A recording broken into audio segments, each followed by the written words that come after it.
Greetings everyone, and Great here for another Empires 4 replay. Spawn on the top side as the orange Ayyubid player, we have Kiljardi. Spawn on the south side as the blue English, we have Freddie Smurfy.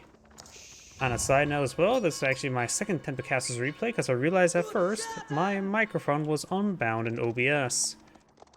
Gotta love it when I get in about halfway through the replay and microphone's not working.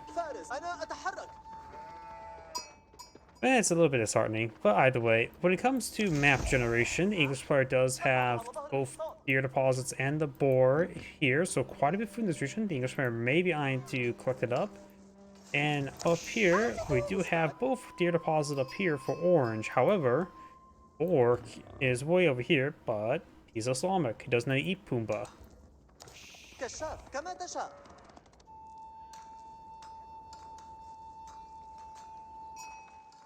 House of Wisdom is up, and do remember as well, currently the Ayyubid does not show the age up progression up here like the Abyssid. It's something that you should really fix. I'm pretty sure there's a lot of replay bug issues they never bothered fixing because, let's be frank, most people don't really cast Age of Empires 4. One of their lower priorities, to say the least.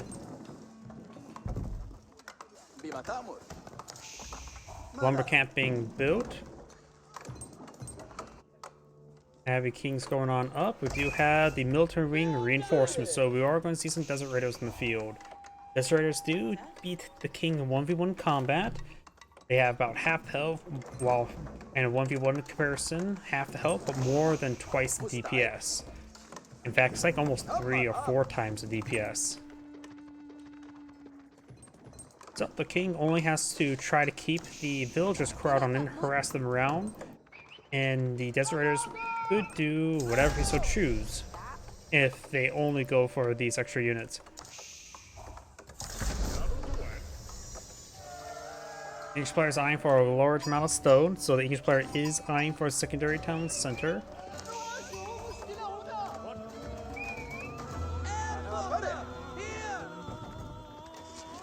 Does take some arrows there. 2 of the sheeple do go down, warding a scout away. King pushes way forward. We've got an outpost being built. Desert Raider is here to intercept. Does get a charge attack there. The King's attack speed is a bit slower.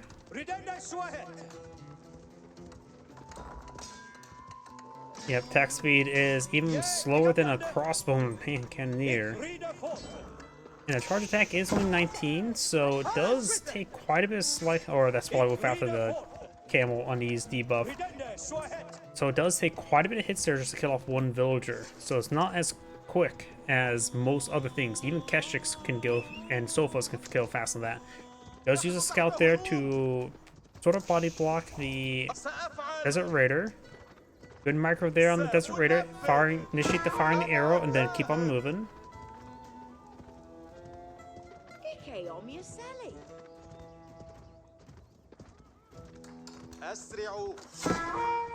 Desert Raider does receive some arrows there from the secondary town center, which is built next to the gold deposit, and the English player is eyeing for a round of farms in between the 2 town centers. Scout is here, being pursued by a scout. And blue is eyeing for a handful of walls here. The Desert Raider the bow is stronger than archer and does attack faster. Same base damage as a long bowman, but of course a lot less range and attack faster.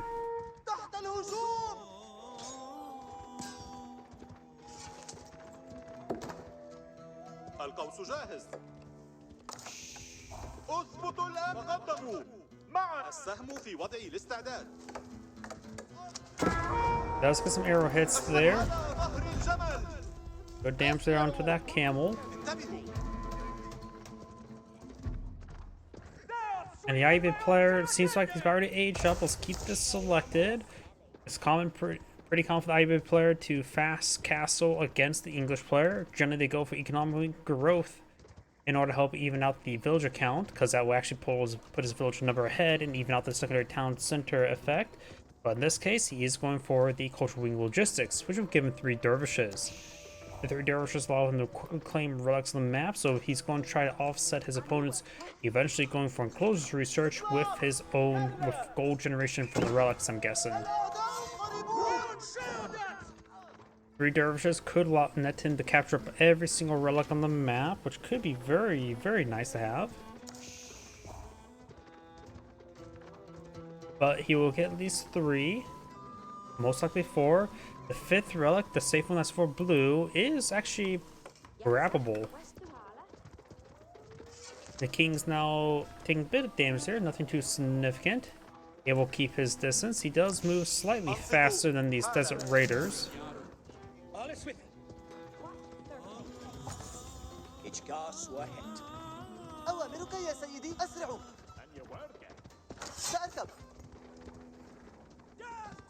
The king does charge onto that scout.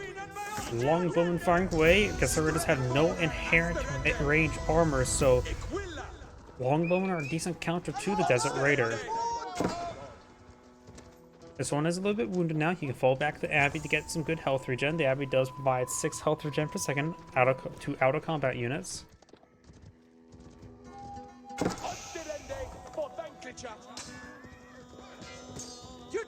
King's taking a bit more fire there, and now the desert raiders are really numbering up. His logistics should be reached relatively soon. Longbowman may go down there. Does go down there. It was pulled in a formation with the king, so it really interrupted his positioning. Other longbowmen taking some fire as well, and does go down. He loses both his longbowmen. That was his entire army. He's also lost his scout already as well. Now got a line of wooden walls here. Camel Lancers not being deployed on the field.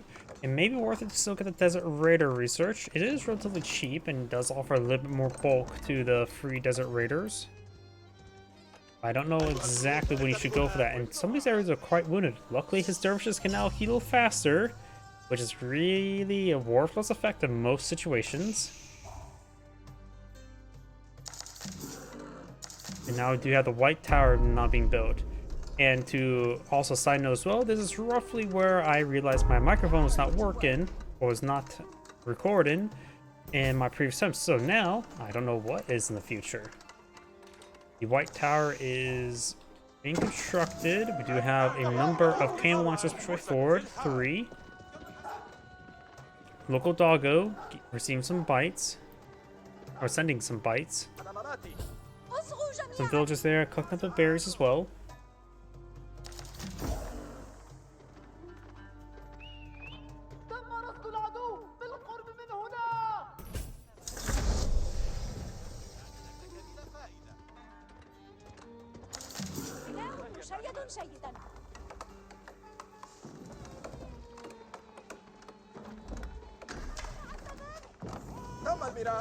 One villager does get impaled.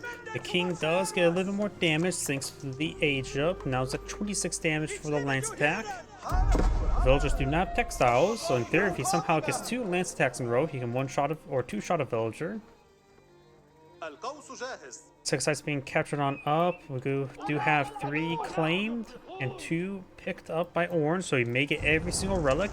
Not to mention, blue has his walls being under siege now by the Desert Raiders and Camel Lancers, and by the scout. Wolo there. Going for knights is not going to be super great. He's going for some crossbones, which would be a counter to the Camel Lancers. They do have less health than the regular Lancer or Knight.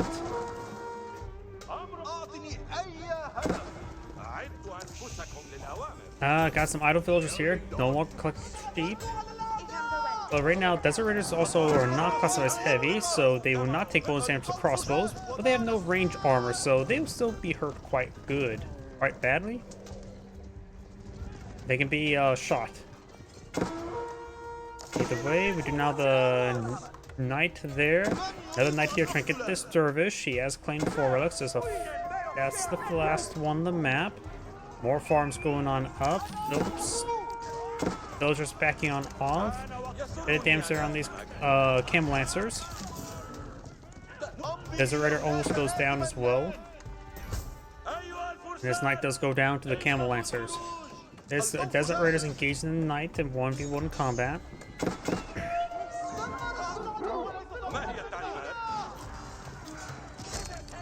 Crossbows taking some hits. One does go down. Camel lancers taking some hits, but only one goes down. This one almost goes down as well. Desert raiders are almost down as well. Crossbows taking some fire. Good micro there.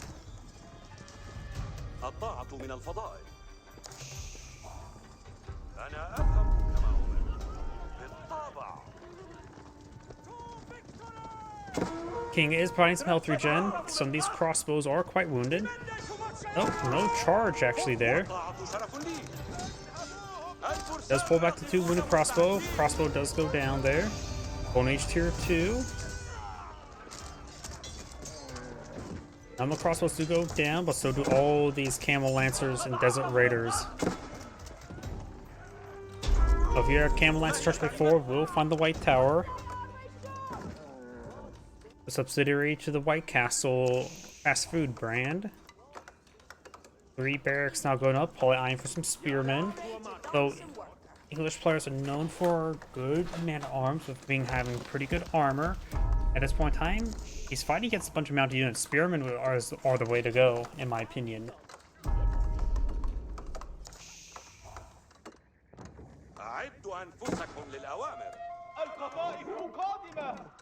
Right now, the English player does have a nice number of villagers. His opponent lands 49, so that's a 20 villager advantage. He can go for economic wing growth, which the extra berry capacity is not going to be useful. It will be 10.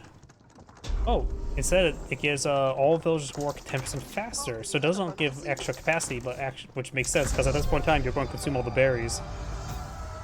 It gives plus 10% villagers work faster, which is quite significant also to get for free.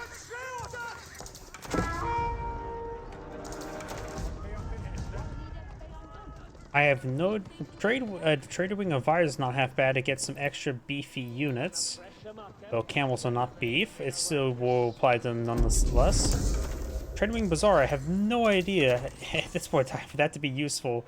3 trade caravans, that's gotta be has to be free at this point in time to be worth anything.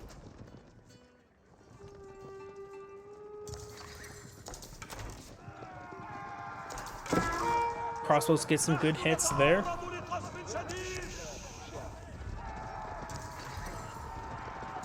We do actually have some English man-at-arms. We got some early man-at-arms, regular man-at-arms upgrades on the way. And I still think spearmen are the way to go. His opponent is going for archers, so man-at-arms will be generally a bit better. Man-at-arms crossbows will engage quite well. The extra healing rate is coming handy for the Ayyubid player right now. He has all sacred sites captured and all relics captured as well, so he's swimming gold income. He's 1 villager in gold and he has 700 gold per minute, so minus 40, let's assume 700 free gold per minute. That is quite significant to say the least. Sultan's Mamelukes now being researched. He does now have his own tertiary town center. The English player still has just 2, so the village counter will eventually start evening out. It will still take a significant amount of time. The Lancers are going to go down. Got a decent number of crossbows. He even has a decent number of longbows in the field. Longbows are not going to be super useful, but they're still generally good purpose. Horsemen also mix on in for the Ayyubid player. In order to even out the villager count, he is down by 10 at the moment. And villagers take, what, 20 seconds to build each? Though he does have Golden Age tier 3, which means faster production. So it'll probably take about 2 minutes and he'll be equal in villagers. So it's not too long. Man-at-arms production still going. He is going for a good number of longbowmen as well.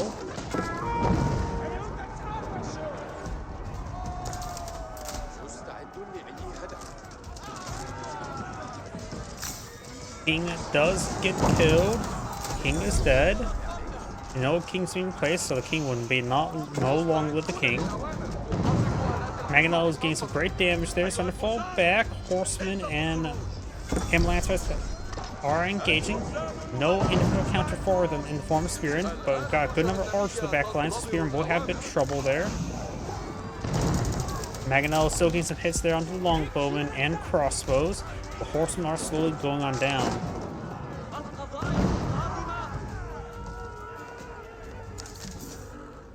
Blue's backing on off, so is orange.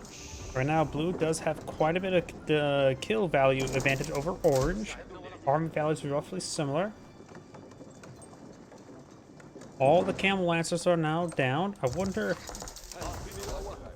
I'm curious. Did that go up, or is that actually didn't go up?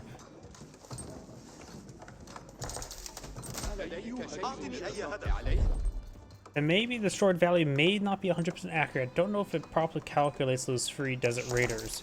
I know the free king that the English gets is actually counted as free, and so even the Joan of Arc doesn't get any experience for killing it or being near it when he dies. The English players about ready to age up. We've got the Berkshire Castle being put on the field in a very strong defensive position, has quite a bit of natural foliage in the region, and plus the White Tower in reserve as well to provide any backline protection as well for its trebuchets. But if he's using trebuchets to defend, then something went very wrong or very right. And it's probably not the latter.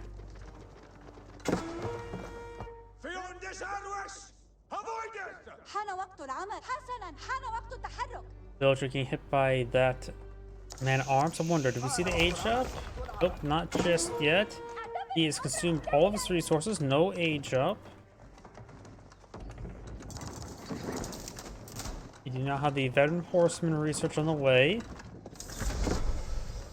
Now, Berkshire's cast is complete. Orange going for a decent number of palisade walls, trying to close the English player in, but luckily the English player doesn't need to venture on the map for too much, other than just for gold. And maybe a bit of stone. There is a bit of wood still remaining back here, as well as small deposit. This large one's largely untouched. Enclosures, got some blacksmith melee research, has +2 damage. The amount of archers in the field, it may be a good idea to go for the incendiary arrows. It needs a bit more gold in order to get these guys up to elite, as well as in the university technologies. More horsemen now being put on the field.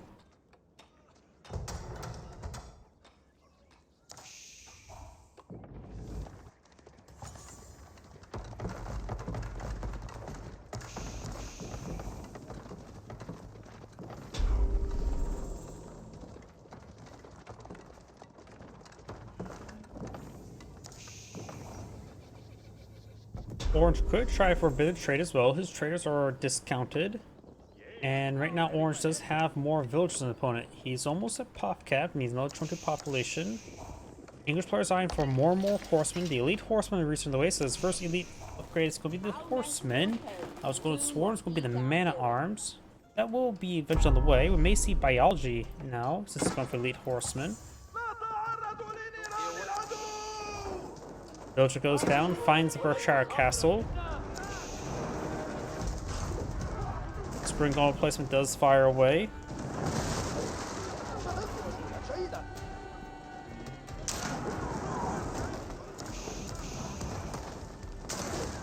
Does take out that one horseman there.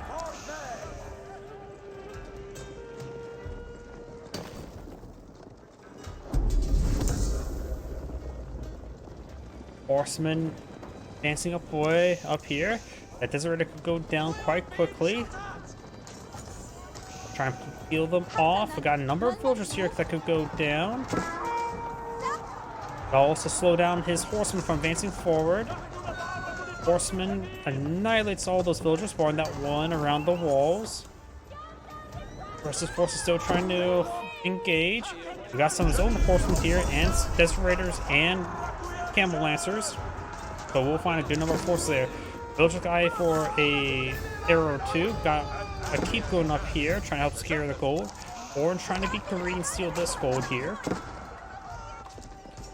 Up here, horsemen up here, getting some kills on those dervishes, taking out some of the villagers as well, taking out some of the farms.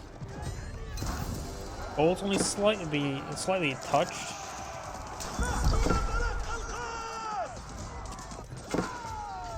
And the villagers are going down in pretty good numbers here.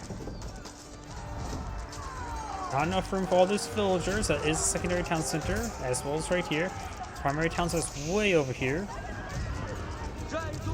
There's also a backline keeping all these good garrison spots for all the villagers. Of course, they can't fit everybody.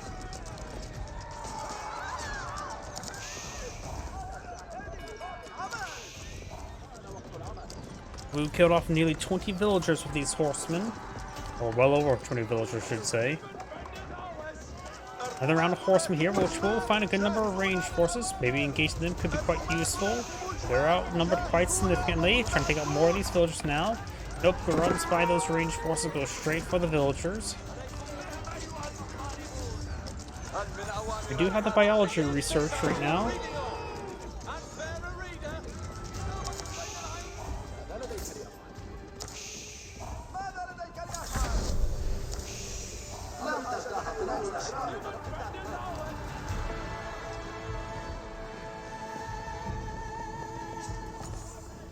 He has to regroup his horsemen, and they're going to perhaps stand and fight. Nope, they're just trying to run away. Ranged forces does get a volley there on these horsemen. And, oh, what change up did he go for? He went for the... oh, Ayyubids. So now he can make up to 7 structures provide extra healthy units. It says military structure, so it may apply to siege workshops as well, so it could go for extra healthy battering rams. More horsemen charging way forward. He needs to get out some spearmen. He does have some hardened spearmen on the build queue. Not a whole lot of them at the moment. Just go and try to hit more of these villagers. Horsemen still trying to hit those villagers now.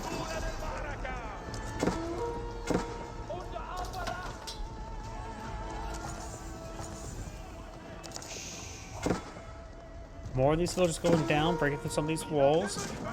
Mangonel does go down there.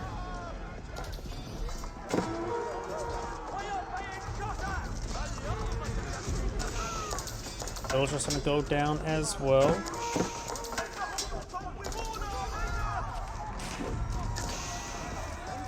And the horsemen do go down. These horsemen trying to hit these forces over here.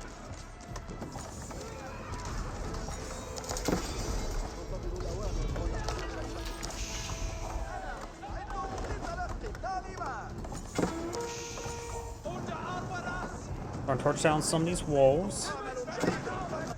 Now got more of these horsemen charging the way forward. Each player's just going straight all mass horsemen just to engage everything. One time, the Ayyubid player just needs to perhaps get out some more desert raiders and spearmen. Eloms will be very effective versus horsemen as well. They generally win 1v1 combat, like any man-at-arms unit. Horsemen engaging these forces over here. You'll be able to take out all those ranged units. Archers and crossbows don't provide a whole lot of extra damage against horsemen, or any bonus damage.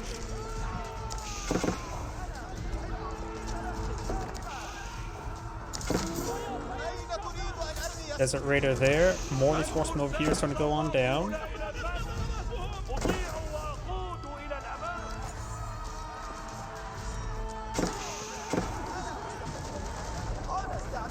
Some of those villagers do go down there. Orange is getting overran by horsemen. The horsemen not expensive, but not cheap either. Also 120.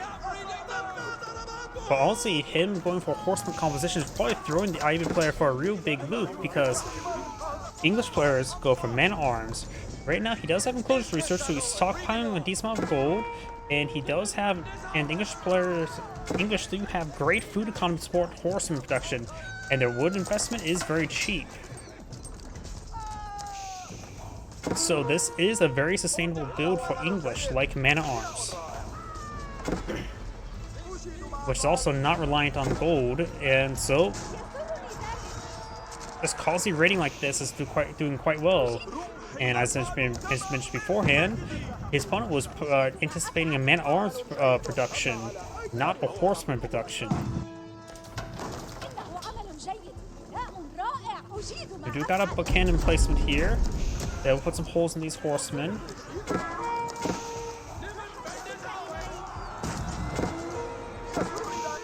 More horsemen up here trying to hit some more of these villagers. Now we've got a handful of longbowmen engaging these villagers there. It obviously going to be trying to camp the gold deposits. Does have a keep here. We've got a bombard trying to push his way forward, but horsemen are pretty good versus bombards. He also has a handful of defensive springalds. More horsemen moving around.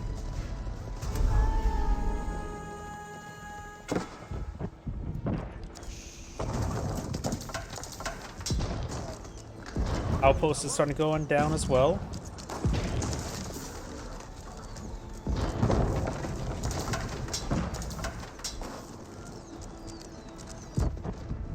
Horsemen up here, trying to find another opportunity to engage on in. In fact, this is actually a reasonable engagement spot for them. They should be able to take out all those units, but there's more spearmen and Gilons being pulled out. And now they are elite Gilons and elite spearmen. You have elite archers, which should be very effective versus the spearmen, to say the least. Be a designated counter for them. And they do offer, and of course, longbows do punch a little bit hard, so they do offer a bit more damage against those Gilons and other archers. The king has been reborn. Long live the king, but he's already go down. Now the English man-at-arms are still here, or actually now being put in mass. He does have them fully upgraded, looks like. In the armor tactics, 10-10 armor. So the heavy English man-at-arms are now deployed and out. The English warrior does lose a keep here, has a handful of mangonels here, has good support of longbowmen and crossbows. Crossbows are just left over from the previous deployment. But he does have elite longbowmen. I don't know if he does not appear to have incendiary arrows just yet, which is being researched now. Man-at-arms charging way forward, trying to engage these various melee forces. We got some cannoneers being pulled up by the Ayyubid player.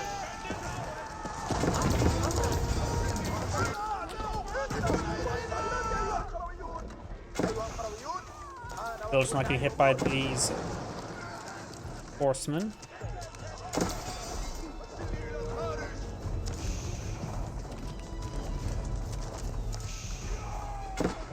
And I can see he also put out some Ayyubids inside these archer ranges. It's actually for extra healthy hand cannoneers.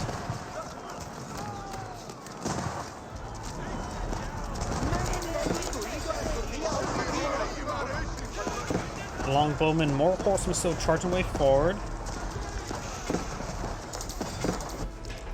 More horsemen over here. King does go down. Horsemen moving around. Perhaps engaged over here. Culverin firing away.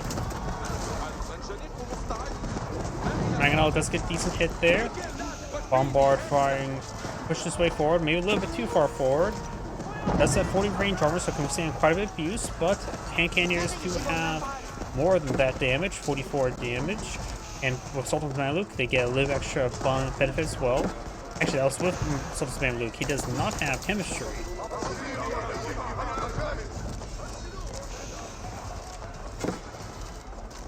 Longbowmen here in good numbers. They should be reasonably effective versus those hand cannoneers.